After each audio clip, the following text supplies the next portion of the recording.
Criminal तुम्हारी हुकूमत है। तुम्हारी हुकूमत पूरी तरीके से सातिर और अपराधियों की हुकूमत है, जिसने चावल, आटा, गेहूं, दाल, तेल, चीनी और दवा पर टैक्स लगा दिया। किस क्रूर ने इस पर टैक्स लगाया? कहाँ कॉन्स्टिट्यूशन अलाउ करता है? और आर्टिकल 21 कहाँ जाएगा जीवन की रक्षा का? आर्टिकल 21 इस बात की गारंटी देती है कि वो बैनर लगाता है, इन बेईमानों को गांव में घुसने नहीं देना चाहिए। प्रशासन जाता है, पुलिस प्रशासन, और उनके विरुद्ध जो है चुनाव आचार संहिता। कैसी चुनाव आचार संहिता? किस चीज की चुनाव आचार संहिता? तुम उसके घर पर डाका डालोगे और बोर्ड नहीं लगाएगा कि डकैतो तुम हमारे मोहल्ले में नहीं आ सकते। हमको जो है दरिद्र बना दिया। 5 किलो अनाज में हम अपनी दुनिया तलाशेंगे और आप जहाजों से उड़कर हमें हमारे चमड़ियों को नोचेंगे। ये डेमोक्रेसी है भारत की। सुप्रीम कोर्ट को लिखूंगा कि क्या मेरी जुबान भी काट लोगे? क्या मेरी जिह्वा खींच लोगे? क्या तुमको राइट है किसने दिया? तो जो सुनहली पक्षी थी उसकी पंख नोचते नोचते नोचते नोचते।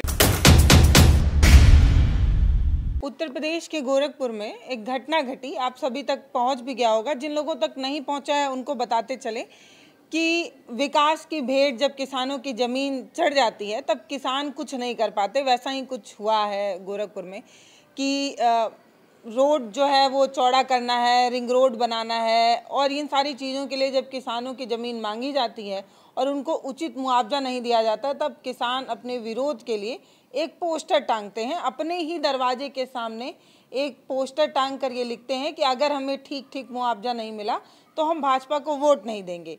और सिर्फ उस बैनर पे ये भी लिखा था कि अगर आप मुआवजा नहीं दे सकते तो आप इस क्षेत्र में मत आइए, भाजपा नेताओं का आना मना है। इस तरीके का पोस्टर जो है वो गांव के लोग टांगते हैं। और उस पूरे बैनर को जब आप पढ़ते हैं तो उसमें ले देकर मुख्य एक ही बात ये थी कि हमारी जो ज़मीन आप ले रहे हैं वो देवरिया वाला जो सर्किल रेट है उसी के हिसाब से हमको भी जो है वो रेट दीजिए। जब आप देवरिया को ठीक रेट दे सकते हैं तो हमको क्यों नहीं? मतलब एक तरीके से अपनी मांगों को लेकर एक बैनर उसमें टंगा हुआ था। और उस बैनर को लेकर आचार संहिता का हवाला देकर कुछ लोगों को पुलिस जो है उठाकर ले जाती है, थाने में बंद कर रखती है, और वहाँ पर एक लंबा चौड़ा जो है बवाल होता है। उसके बाद उन लोगों को छोड़ा जाता है। तो हम यहाँ पर पहुँचे हैं, संपूर्णानंद जी के पास हैं, पूर्वांचल के गांधी कहे जाते हैं। और एक चीज़ तो समझना है कि क्या आचार संहिता लग जाने के बाद जुबान भी सिल जाती है? अगर मुझे आपकी नीतियाँ नहीं पसंद आ रही हैं या अगर आप मेरे पे अत्याचार कर रहे हैं तो क्या मैं कुछ बोल भी नहीं सकती आचार संहिता लग जाने के बाद? ये भी मतलब ऐसा है क्या कि मुंह भी सिलना पड़ जाता है? वेलकम आपका। भारत एक नई सोच के विद्वत द्वय एडिटर ब्रिजेंद्र जी और पल्लवी जी। देखिए, ये डेमोक्रेसी है, ठीक ना? और डेमोक्रेसी, मैं तो बार बार कहता हूँ कि भारत की डेमोक्रेसी जो है पूरी तंत्र ऊपर से नीचे तक, प्रधानमंत्री से लेकर प्रधान तक कौन है? चोर हैं। चोरी का पूरा सिस्टम है, समझ लीजिएगा। पूरी डेमोक्रेसी पीएम से लेके और प्रधानमंत्री तक चोरी के पैसे से चुनाव लड़ते हैं और चोरी के लिए चुनाव लड़ते हैं, ठीक है ना?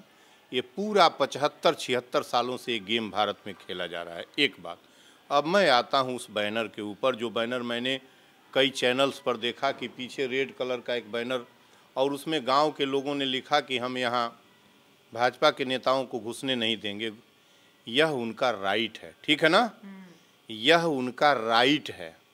आप जब किसी के पेट की अतड़ी निकाल लेंगे, उसको पेट पर कर की टैक्स के चाबुक से बजा के उसकी शिक्षा, उसकी सब कुछ छीन लेंगे, उसको बदहाल छोड़ देंगे मरने जीने के लिए। लेबर है, किसान है, गांव में आप 5 किलो राशन दे के उसको छोड़ दे रहे हैं कि जाओ मरो जियो। 1000 रुपये दे के उसके बच्चों का कैरियर खा लिया, उसकी चिकित्सा घोंट ली, उसका सब कुछ घोंट लिया, और तुम्हारा वेलकम करेगा गांव में? वह उसका राइट है। वह उसका राइट है कि तुमको अपने गिरेबान में झांकना है। तुम बेईमान चोरों को, सभी बेईमान चोरों को अपने गिरेबान।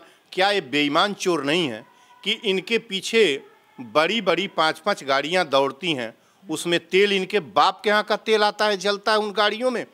एक एक बेईमान नमूने के उतरे हैं, हेलीकॉप्टर लेके चुनाव का प्रचार चालू कर दिए हैं। उसका खर्च कहाँ से आता है इन बेईमानों का? किसानों की चमड़ी, मजदूरों की कमाई, जो जीएसटी के रूप में इन बेईमानों ने, इन नमूने के देश के लुटेरों ने जो जो जो जो जो लेजिस्लेटिव असेंबलीज और पार्लियामेंट में बैठते हैं, जो लेजिस्लेशन के आदमी हैं, विधायन के आदमी हैं, इन लोगों ने हिंदुस्तान को हिंदुस्तान की शक्ल में नहीं छोड़ा है। और गांववादियों, गांव के लोगों का, गरीबों का, किसानों का, मजदूरों का वह क्या है, काउंटर रिएक्शन है। इनको गरीब बनाने का, उनको नोच लेने का, उनको चोंथ लेने का। तुम क्रिमिनल, तुम्हारी हुकूमत है। तुम्हारी हुकूमत पूरी तरीके से सातिर और अपराधियों की हुकूमत है, जिसने चावल, आटा, गेहूं, दाल, तेल, चीनी और दवा पर टैक्स लगा दिया।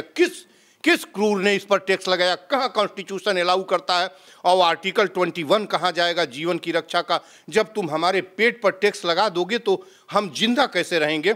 और जीवन का की गारंटी कॉन्स्टिट्यूशन देता है। ये संविधान की संहिता आर्टिकल 21 इस बात की गारंटी देती है कि जीवन और जीने का अधिकार कोई भी व्यक्ति नहीं छीन सकता। किसने लगाया आटा, चावल, गेहूं, दाल, तेल? और वो बैनर लगाता है। इन बेईमानों को गांव में घुसने नहीं देना चाहिए।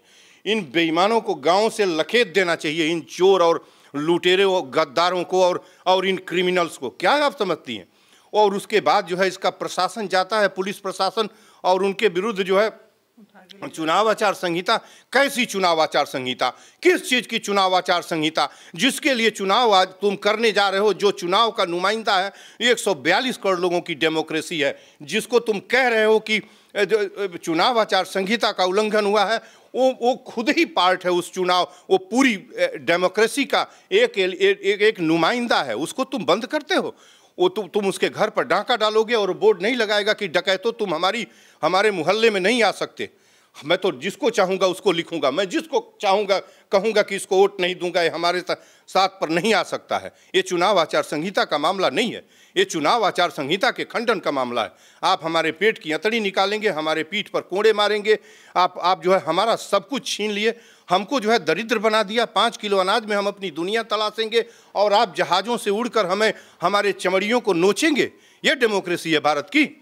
इन चोरों का। और आप जो है, ये बिल्कुल गलत है। ये बिल्कुल गलत है। वो हर किसान, हर वोटर अपने दरवाजे पर लगा के करेगा कि हमारे गांव में इनका, जिसको कहेगा, जिस चोर को चाहेगा उसको लिखेगा, नहीं लिखेगा। तुम्हारे दरवाजे पर जब साटने आएगा, जब तुम्हारी बल्लियों पर, सार्वजनिक बल्लियां भी उसकी है, सार्वजनिक, किसी भी सार्वजनिक जगह पर, स्कूल, विद्यालय, बिजली के खंभे, बड़े तार, होर्डिंग, जो सार्वजनिक, जिस पर जो सार्वजनिक है, पब्लिक का है, यद्यप उसका भी उसमें शेयर है। पब्लिक, सार्वजनिक का मतलब 142 करोड़ लोगों का राइट। यदि वो करता है तो तुम उस पर रोक सकते हो कि नहीं, इस पर्टिकुलर संविधान जो आचार संहिता है इसमें तुम यहाँ नहीं कर सकते। मैं अपने दरवाजे पर क्या नहीं लिखूंगा? मैं किस डकैत को लिखूंगा, किस डकैत को मैं वोट नहीं दूंगा? मैं लिखूंगा, जरा बंद करा दीजिए मुझे, जरा मुकदमा लगवा देने दीजिए मुझे। मैं बता दूं, सुप्रीम कोर्ट को लिखूंगा कि क्या मेरी जुबान भी काट लोगे? क्या मेरी जिह्वा खींच लोगे? क्या तुमको राइट है किसने दिया?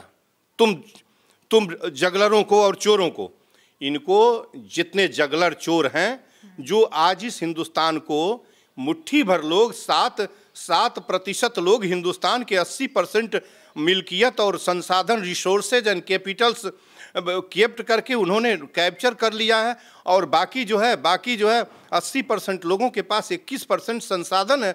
12 लाख करोड़ रुपया अकेले अडानी के पास है। और इंटीलिया के भवन में अंबानी रहता है, 13,000 करोड़ के भवन में रहता है। और 80 करोड़ लोग 5 किलो अनाज में अपनी दुनिया तलाश रहे हैं। उसी में उसका लड़का पढ़ लेगा, उसी में इलाज हो जाएगा, उसी में सब कुछ हो जाएगा, उसी में खा लेगा, उसी में घर बनवा लेगा, वस्त्र बनवा लेगा। बेईमान हैं ये, क्रिमिनल हैं कि क्या है भाई ये सत्ता में? अब कहते हैं कि, और ये बहुत अच्छी बात है, लोगों को अपने दरवाजे पर लिखना चाहिए कि फला बेईमान को हम वोट नहीं देंगे। अब उन्होंने छोड़ा क्या है भाई?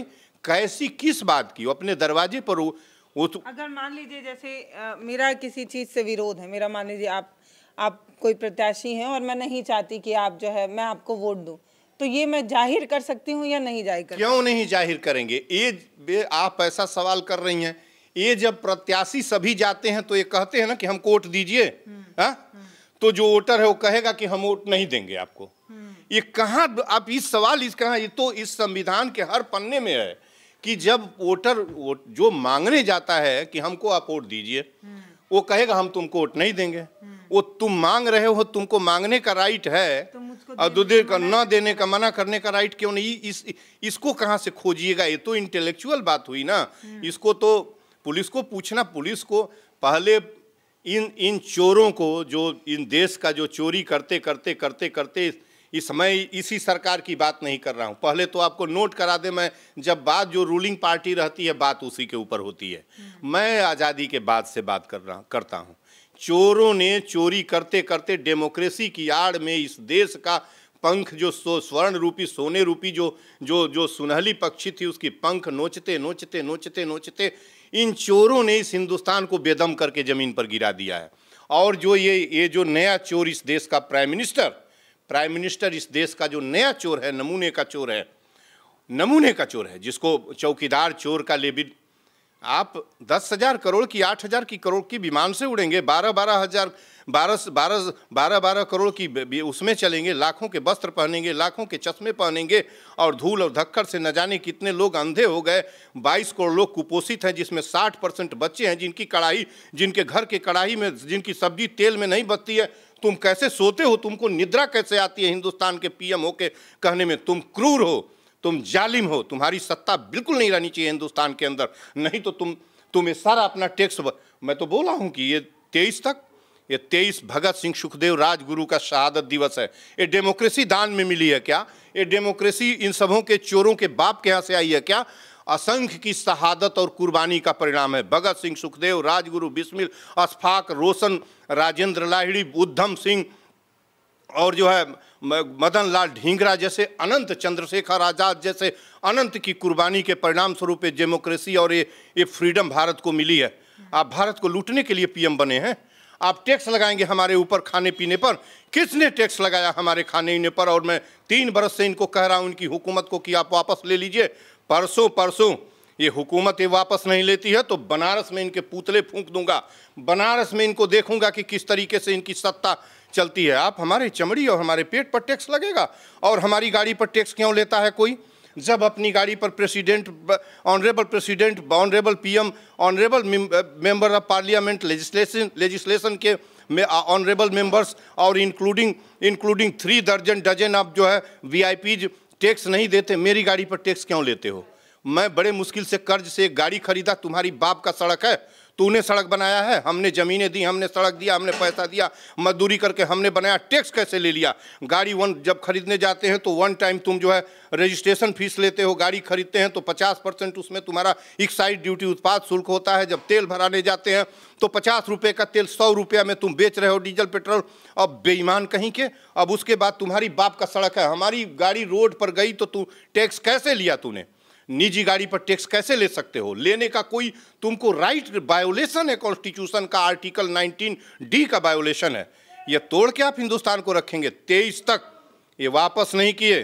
डीजल पेट्रोल 50 रुपया नहीं हुआ, सिलेंडर 500 का नहीं घोषित हुआ, शिक्षा, चिकित्सा और जनसंचार फ्री का घोषणा इसी 23 मार्च को नहीं हुआ, भगत सिंह के शहादत दिवस पर। तो बनारस में वित्त मंत्री, उसके बाद बनारस में वित्त मंत्री, प्राइम मिनिस्टर और रोड मिनिस्टर का पुतला फूंकूंगा। और बनारस में इनके सभी आर्बिट्रेरी आर्डर्स, ये सब आर्डर्स इसने मनमाना किया है। आटा, चावल, गेहूं, दाल, तेल, दवा पर इसने चंडीगढ़ जीएसटी की बैठक में इसने शुल्क लगा दिया। कभी दुनिया में कोई बताए, कोई व्यक्ति बता दीजिए जो अनाज खाता हो और अपनी टैक्स, अब अनाज पर टैक्स हुकूमत इतनी हेवी लगाता हो, 16 से 18%।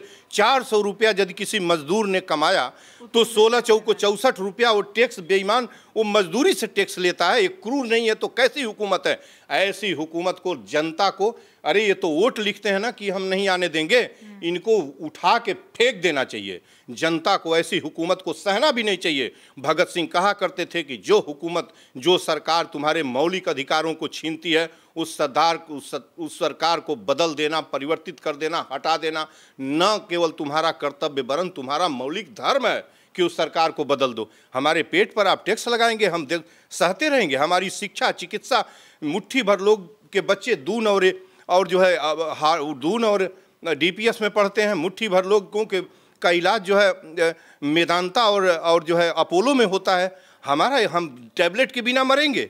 हिंदुस्तान हमने बनाया है, हम किसानों का हिंदुस्तान है, मजदूरों का हिंदुस्तान है, तेरे लुटेरे जैसे लोगों का हिंदुस्तान नहीं है। उन लोगों ने लिखा था गांव में, कहीं भी लिखेंगे हम फला को वोट नहीं देंगे। वो मांगने आता है, यदि वो वोट मांग सकता है डेमोक्रेसी में तो हमको मना करने का, हम लिख के बैनर पर रखेंगे कि हम नहीं दें। और बनारस में चलूंगा तो बनारस में लखेदने का इनको बनारस से सत्य की वो चीज़ है, इनके झूठ को, जिस दिन नरेंद्र मोदी के झूठ को, महंगाई की लगी हुई आग को, इनके डेमोक्रेसी को, इनके कॉन्स्टिट्यूशन के तोड़ने के, इनके एक एक चीज़ों को जनता को बताऊंगा तो इनको सुनना मुश्किल हो जाएगा। कान में ठेठी डाल के हैं, आंख से दिखाई नहीं देता है। 150 पत्र मैं अपने जीवन की भीख मांगने के संदर्भ में इनको मैं लिख चुका हूं। इनको समझ में नहीं आता कि आप सत्ता को कहां लेके चले जा रहे हैं। तुम सत्ता के भूखे हो, हम सत्ता के भूखे नहीं हैं। और हम जानते हैं कि जिन सत्य के तराजू से लेकर उतरेंगे, गोडसे की सत्ता का पतन कर दूंगा। ये हमें पता है कि मैं गोडसे को मिटा दूंगा। गोडसे नहीं टिक सकता है गांधी के सामने। तुमको आप जो है बैनर पर पोस्टर उतरवाएंगे। आप चुनाव आचार संहिता का तो तुम लोगों ने उल्लंघन किया कि भगत सिंह, सुखदेव, राजगुरु, बिस्मिल जैसे लोगों की पोस्टर्स जो है दीवालों पर, यूनिवर्सिटीज और बड़े बड़े उस पर जो है बगल में छपवाए हो, नीचे कमर के नीचे जहां थूक और पेशाब लोग करते हैं। और तुम डकैतों की तस्वीरें आसमान में लटक रही हैं, ऊपर लटक रही हैं। तुम लोग हिंदुस्तान के लुटेरे हो, अंग्रेजों से भी गए गुजरे लुटेरे हैं। और बहुत अच्छा किया था। और जिसने भी बैनर उतारा है वो वायोलेट किया है, वो अपने पावर का मिसयूज ऑफ पावर कर रहा है।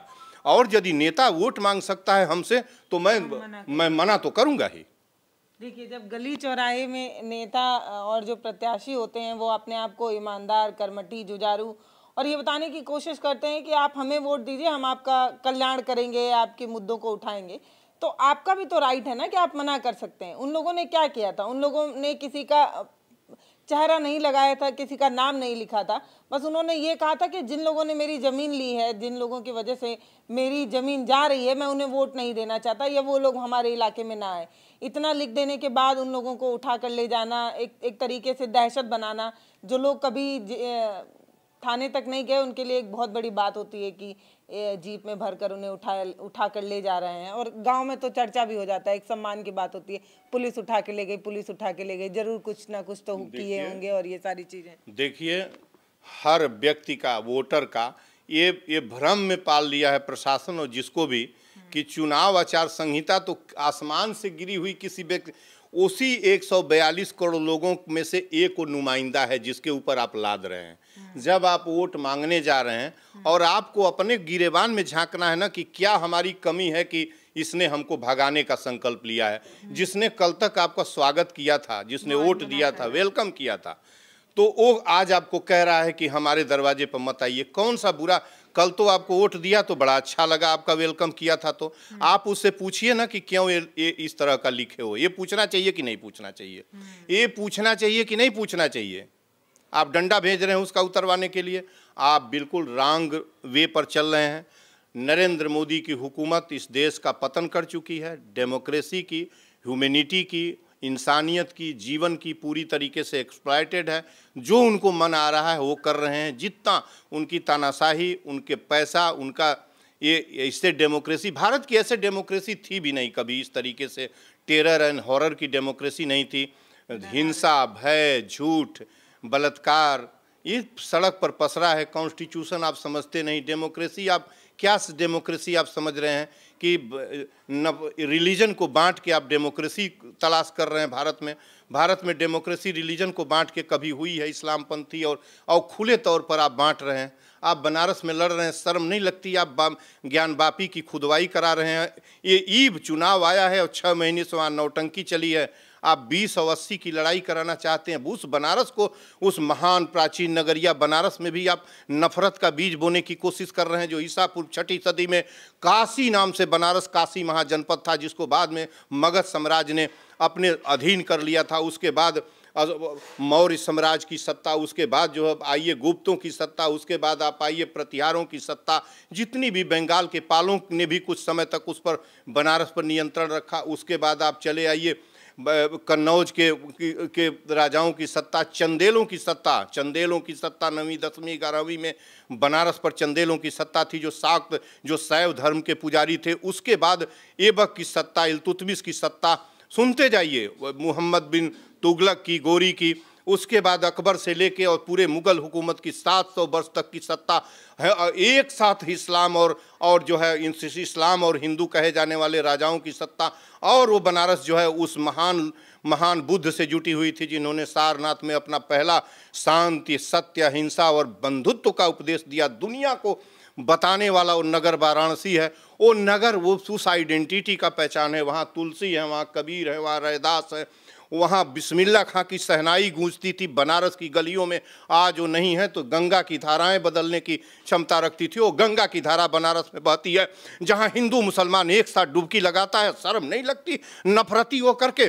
शर्म नहीं लगती है कि बनारस के अंदर आपने ज्ञानवापी का उत्खनन में हम माना कि बनारस के अंदर माना कि शिवलिंग जो है मस्जिद के नीचे है, तो सो व्हाट, क्या हुआ? शिवलिंग इसी दशा में बनारस में आज तक सदियों से बनारस में मुहब्बत अमन चैन रहा है। बनारस में आप एक दंगा विद्रोह बता दीजिए, इनकी हिस्टोरिकल काउंसिल ICHR का कोई इतिहासकार, इंडियन और आर्कियोलॉजिकल सर्वे ऑफ इंडिया का, मैं आर्कियोलॉजी इंडोलॉजी का हूँ, एक इंस्टांस बनारस में नफरत का दिखा दीजिए, हिंदू मुस्लिम नफरत का, तो मैं अपनी डिग्री इनको वापस कर सकता हूँ। इनके पूरे इतिहास पर क्यों नफरत फैलाया गया है बनारस में नफरत क्यों फैल रहा है? बनारस के अंदर मोदी ने नफरत क्यों फैलाया है? यकीन मानिए, यदि इन्होंने 3 दिन के अंदर ये GST टोल टैक्स और ये हटाया नहीं, GST खाने पीने पर, निजी गाड़ियों पर टोल टैक्स नहीं हटाया, या दोनों तरफ से बाया एंड फ्रो एक लेन फ्री नहीं किया, डीजल और पेट्रोल और CNG 50 रुपया नहीं हुआ, और सिलेंडर 500 रुपया नहीं हुआ, शिक्षा, चिकित्सा, जनसंचार फ्री नहीं हुआ, तो 23 तारीख जो भगत सिंह सुखदेव राजगुरु का शहादत दिवस है, जो हिंदुस्तान का शहादत दिवस है, उसके बाद मैं बनारस में इनके पुतले फूंकूंगा, इनकी हुकूमत को बता दूंगा कि आपकी हुकूमत कहाँ जा रही है। मुझे कुछ नहीं चाहिए, जिस सत्ता के लिए मरते हैं उस सत्ता पर मैं थूकता हूँ, लेकिन इस तरह का बर्बर हुकूमत मैं और नहीं देख सकता। आपके चैनल को बता के, और मैं बता रहा हूँ कि मनुष्यता के रास्ते पर आ जाइए। इतिहास की जब कलम उठाऊंगा, इतिहास को नोट डाउन करूंगा, इतिहास को राइट डाउन करूंगा, तो आप अपना इतिहास पढ़ने लायक नहीं, बस आपके खाते में आपका अतीत मनुष्यता के पतन का अतीत है। आपका अतीत हिंदुस्तान के कॉन्स्टिट्यूशन और डेमोक्रेसी के पतन का अतीत है। मैंने नहीं सोचा था कि इस तरह की हिंदुस्तान की सत्ता हो जाएगी मोदी जी आपके।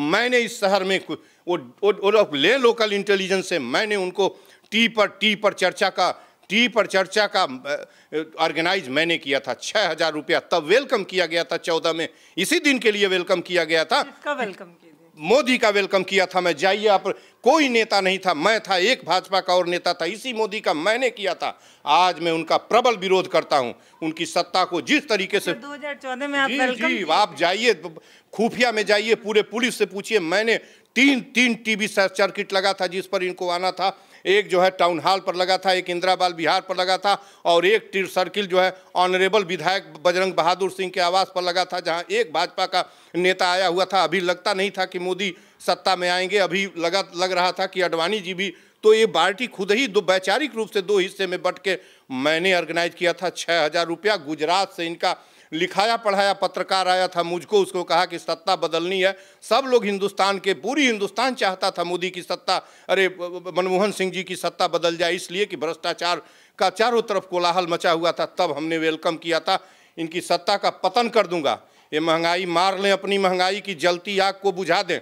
900 रुपये, 500 से 900 रुपये कहीं टोल टैक्स लिया जाता है। आप जो है बेशर्म डकैती आप करेंगे कॉन्स्टिट्यूशन के आड़ में।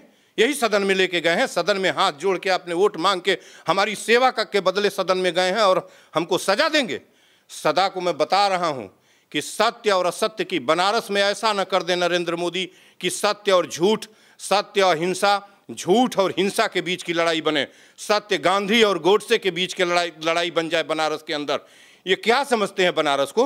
बनारस उस महान नगरियों में से 6 नगरियों में से है जो उपनिषदिक ग्रंथ और जो जातक कथाओं में उस बनारस का काशी की गणना होती है, बौद्ध महाजनपद था। कभी भी नफरत बनारस में उगता हमने नहीं देखा, मैंने इतिहास के पन्ने में नहीं देखा। आपने ज्ञानवापी को लेकर बनारस की क्या दशा कर दी है? आप सहूलियत से नहीं लड़ सकते, आप इंसानियत के रास्ते से पीएम नहीं बन सकते क्या? कैसे लोगों ने आपका स्वागत किया था, आज आपने हिंदुस्तान को कहाँ कर दिया? और हमें तो, मैं कह तो रहा हूँ कि बनारस मोदी की सत्ता को उखाड़ फेंकूंगा। जरा कोई आ जाए, आचार संहिता लगा दे, मैं उनको वोट नहीं दूंगा। लगा दे हमारे ऊपर, कोई लगा दे आचार संहिता और जेल में कर दे, जेल में रहूंगा, उसके बाद निकलूंगा तो इनकी पाप की बनी, इनके पाप पर पलने वाली हुकूमत अपने आप जली बरी मिलेगी जब जेल से बाहर होंगे। तो देखिए, मुद्दे बहुत हैं, और एक तो अगर आप सच में थोड़ा ठहर कर सोचेंगे तो जो बात कही जा रही है वो बिल्कुल सही है कि जो रोटी, कपड़ा और मकान, ये आप जानते ही होंगे कि हमारी मूलभूत ज़रूरत है, और इसमें अगर रोटी पर टैक्स हो, अनाज पर टैक्स हो, तो जो कमा रहा है वो तो खरीद सकता है, लेकिन जो मजदूर है उस पर कितना बोझ पड़ जाता है जब उसको चीनी, अनाज और इन सब चीज़ों पर टैक्स देना पड़ जाता है। एक मुद्दा। दूसरा मुद्दा ये कि जो जिनके पास संसाधन है उन लोगों से टैक्स ना लेकर जो लोन पे गाड़ियां खरीदते हैं, किसी तरीके से आने जाने की सुविधा के लिए गाड़ियां खरीदते हैं, उन पर जब टैक्स लिया जाता है, पैसा ही नहीं रहता जेब में। गाड़ी लेके जाइए और ये टैक्स के गुंडे जो है खड़े रहते हैं। ये गुंडे खड़े क्यों रहते हैं? हमारी सड़क है, हमारी वो भी आज़ादी तुम ले लोगे जो हमको माँ से नैसर्गिक मिली है। माँ ने हमको पैदा करते हुए खाने का, चलने का, बोलने का 3 अधिकार किसी के बाप के यहाँ से नहीं मिला है, किसी संविधान से भी नहीं मिला है, वो माँ ने पैदा करते हुए दिया है। तुम हमारे पैर पर टैक्स क्यों लगाए? जालिमों की सरकारों ने, जिसने भी लगाया, इसी हुकूमत की नहीं है ये टैक्स। पहले मनमोहन सिंह की हुकूमत में टोल टैक्स लग गया था, किसने लगाया, क्यों लगाया? और यदि किसी जालिम ने लगाया तो दूसरा जालिम उसे खत्म क्यों नहीं करता था? तब 10-15 रुपए में हम टोल दे के जाते थे, अब 110 रुपए लेते हो तुम जो है डियरनेस अलाउंस की तरह टैक्स बढ़ाते हो। टैक्स हमेशा रिड्यूसिंग रेट में लगता है, टैक्स हमेशा नीचे की दर में लगता है, टैक्स 10 साल बाद खत्म हो जाता है उस टोल पर। तुम टोल लेते क्यों हो? हम क्या, हमारा बोलना भी, हमारा देखना भी तुम टैक्स लगा दोगे क्या? और टैक्स देखना तो लगाते ही हो, सिनेमा पर टैक्स लगा हुआ है, देखने का ही मामला होता है। चलो वो 2 इंटरटेनमेंट है, उस पर टैक्स लगा दिया तूने। हमारी बाड़ी पर, हमारे पैर में टैक्स की बेड़ी डाल दिए। हमारे जेब में 1 रुपया नहीं, हमने कर्ज लेके, हमने क्या मतलब 80% लोगों की बात मैं कर रहा हूं जिनके पास 4 चक्का है, 80% लोगों के पास 10 लाख से नीचे की गाड़ियां हैं। उसमें भी 80% लोग लोन लेके, उधार लेके, कर्ज लेके गाड़ी खरीदते हैं। बड़े मुश्किल से तेल भरवाया और सड़क पर गया तो तुम्हारे ये गुंडे, छटे हुए गुंडे, कॉन्स्टिट्यूशनल गुंडे नहीं हैं, आपके नियुक्त गुंडे हैं, ये टैक्स लेंगे। इसी के लिए हम बने हैं, इसी के लिए हमारी माँ ने पैदा किया है। हम ऐसी व्यवस्था को राख कर देंगे।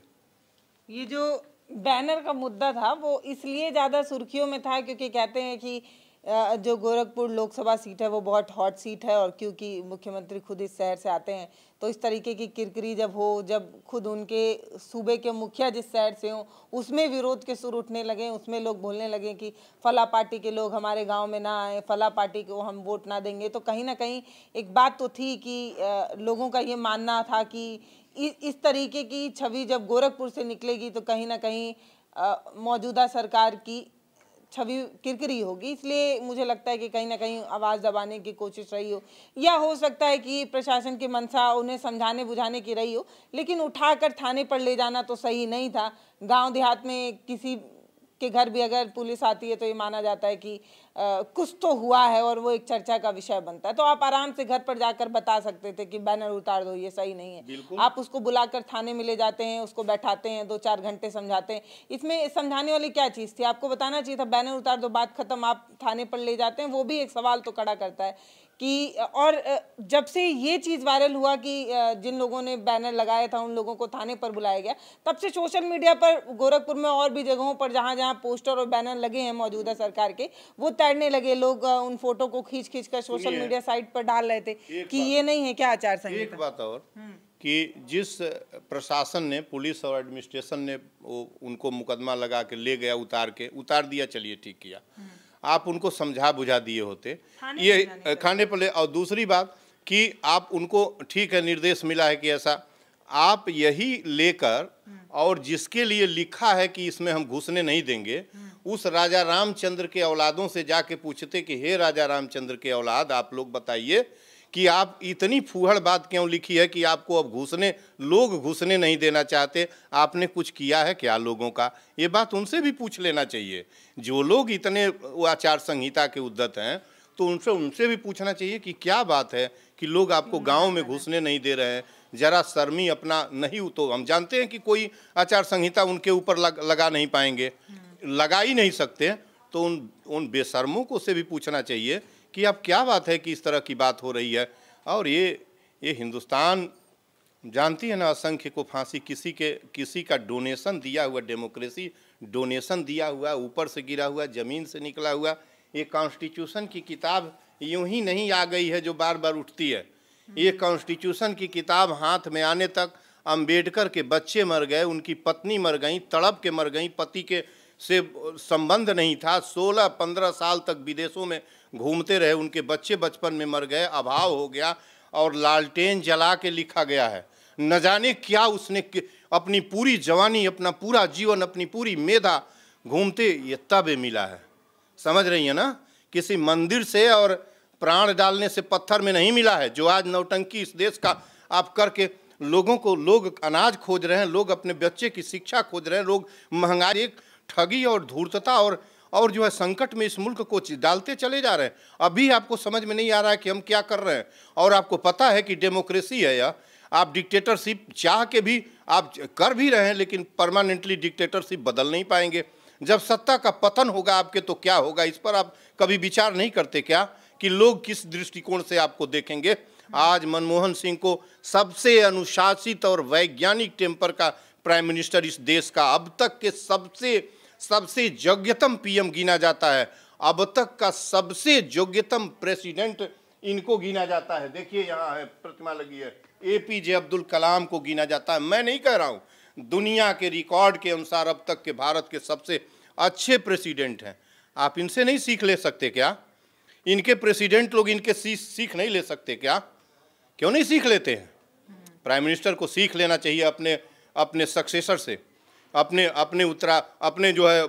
अगुआ से लेना चाहिए कि हम जो है प्रेडिसेसर से लेना चाहिए कि हम कहाँ हैं, वो कहाँ थे। मृदुता का आपने कहा देश उन्होंने लुटा दिया, ठीक है, देश आप लुटाने नहीं आए थे। बहुत लोगों को आशा थी, विश्वास थी, काला धन लाएंगे, बेरोजगारी इस ज़मीन से मिट जाएगी, गरीबी और अमीरी के बीच की जो खाई थी वो दूर हो जाएगी, गरीबी दूर हो जाएगी। क्या क्या आपने वादे किए थे, निभाया एक केवल? गरीबों को और गरीब बना दिया, महंगा कर दिया, रेल किराया बेच दिया रेलवे को। आपने शिक्षा को खुली तौर पर कहा कि ले जाओ, एनईपी 2020 के अंदर आपने सेल्फ फाइनेंसिंग और प्राइवेट कर दिया, फीस 7 गुने तक बढ़ा दिया। आप जो है यही एजुकेशन है। हम तो 4200 में पीएचडी करके दिल्ली यूनिवर्सिटी से आए हुए हैं, 4200 की पीएचडी है, लाखों देने से अब नहीं मिलेगी। ऊपर से वजीफा फेलोशिप अलग मिलती थी, और 4200 रुपये में 3.5 बरस में दुनिया की जाने माने विश्वविद्यालय और जाने माने डिपार्टमेंट, हिस्ट्री डिपार्टमेंट की मेरी पीएचडी है। मुझे गर्व होता है वहाँ से पढ़ के आने पर। आपको ये नहीं लगता कि फोकट की शिक्षा होनी चाहिए, गरीब का भी लड़का पढ़ ले? मैं ऐसी पूरी किसी भी प्रणाली का पूरी तरीके से दमन की इच्छा व्यक्त करता हूं, और ज़रूरत पड़ेगी तो दमन कर दूंगा। बाकी आप अपनी राय प्रतिक्रिया कमेंट सेक्शन में लिख सकते हैं। और एजुकेशन ऐसी चीज़ है, उसको फ्री ही होना चाहिए, ताकि जो लोग भी पढ़ने की इच्छा रखते हो उन्हें पढ़ने के लिए तो कम से कम किसी तरीके की कोई परेशानी ना हो। बाकी आप अपनी राय हमें कमेंट सेक्शन में लिखकर ज़रूर बताइएगा। इस वीडियो को जो आपने देखा है वो आप कितना समझ पाए हैं, आपकी क्या राय बनी है, वो भी हमें कमेंट सेक्शन में लिखिएगा। नमस्ते, मैं पल्लवी हूँ, आप भारत एक नई सोच देख रहे हैं।